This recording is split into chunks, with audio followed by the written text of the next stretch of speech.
Welcome to my channel. My name is Rhea, and in this video we are going to talk about what happens when we get stressed.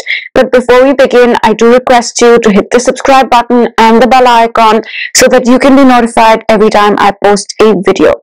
So when we get stressed, our body goes into something known as fight or flight mode.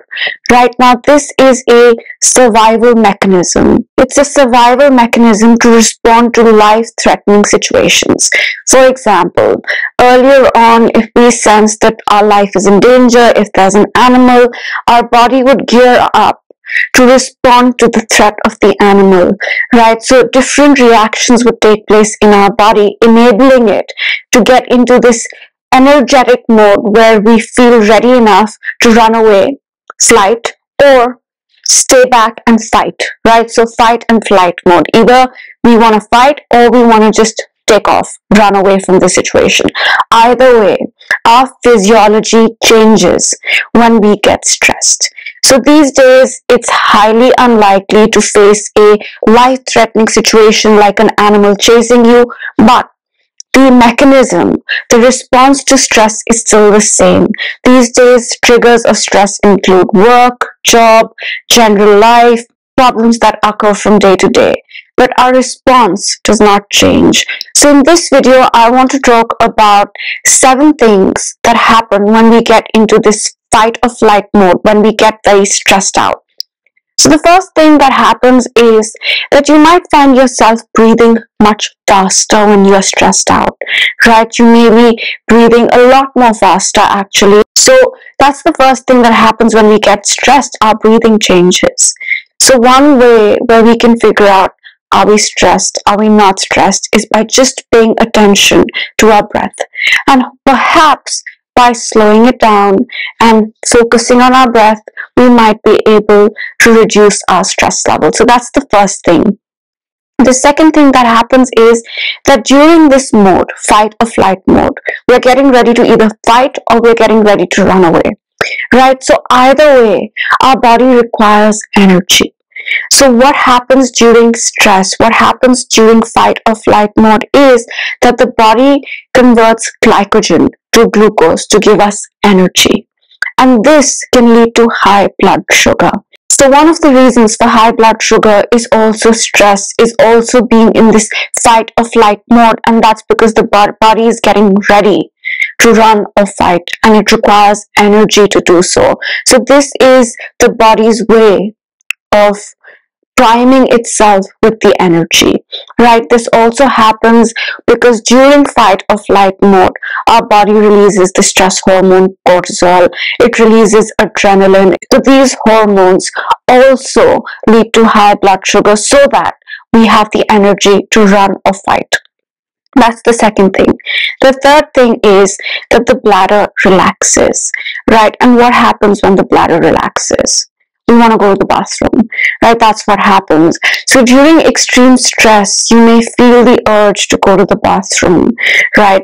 And that's because the bladder is letting go of control. It's relaxing. That's the third thing.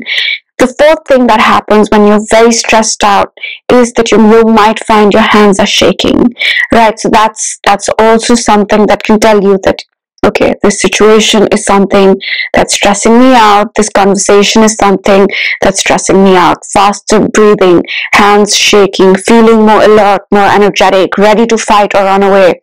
All these are signs of stress. The next thing that happens is that our hormones change during fight or flight mode. And what I mean by that is that when our body is priming to fight or run away, fight or flight mode, our adrenals release hormones, right? Cortisol is released, adrenaline is released, norepinephrine is released. So the hormonal makeup of our body changes during flight mode. The stress hormone cortisol goes up significantly. The next thing that happens when our body is stressed out is that digestion slows down, right? And this is because the body is prioritizing, right? It's prioritizing fighting or running away over digestion. So what it does is that it diverts all the energy from digestion to fighting or running away. And because of this, we might find a slowdown in our digestion, right? So there are sayings in old cultures which say you need to relax before you eat, and that's probably because when we eat when we are stressed out, our digestion is already very slow, right? So that's something to think of, that's something to be mindful of. The next thing that you might have noticed when you get stressed is that your heart rate goes up, right? And that's again because the body is prepping to fight or run away. So you'll find your heart rate a little higher when you're stressed out. So these are the physiological changes that you can pay attention to when you feel stressed, right? Faster breathing, faster heart rate, feeling more energetic, right? Like you want to run away or you're ready to fight, feeling like you want to go to the bathroom, feeling like your digestion is not okay, right? It's slowing down. So when you feel these things, it's your body telling you that, hey, slow down, take a step back, stop being so stressed out, right? Maybe breathing a little slower, slowing down our breath, maybe just calming ourselves down and talking to ourselves and saying, okay, this too shall pass, can help. So this is the fight and flight mode. Now I briefly just want to touch upon the opposite. We also have an opposite mode which is known as rest and digest, which is exactly what it sounds like. When we are relaxed, when we are resting, that's when digestion also kicks up. Right, so what happens during rest and digest, very briefly, is that our breathing is slower, our breathing is normal, right? Also, the stress hormone cortisol is not as much in the system as when you're ready to fight or run away. Also, it's the time to eat, right? Because this is the time digestion is the most effective when you're resting, and that's because the body can prioritize digestion. It does not need to give energy away to dealing with situations, running away, fighting, thinking of what to do. None of that. It's just relaxed, it's resting, it's prioritizing digestion. And the heart rate is normal during rest and digest. So these are the two modes: fight and flight, rest and digest. Earlier, the fight and flight mode would happen, but it would be acute, right? What I mean by that is that it would be temporary. You see a threat, you face it, deal with it, and then it's over. But now, with the constant phone calls, the emails, the interaction that we have with the world, the lifestyle that we lead, the stress is chronic.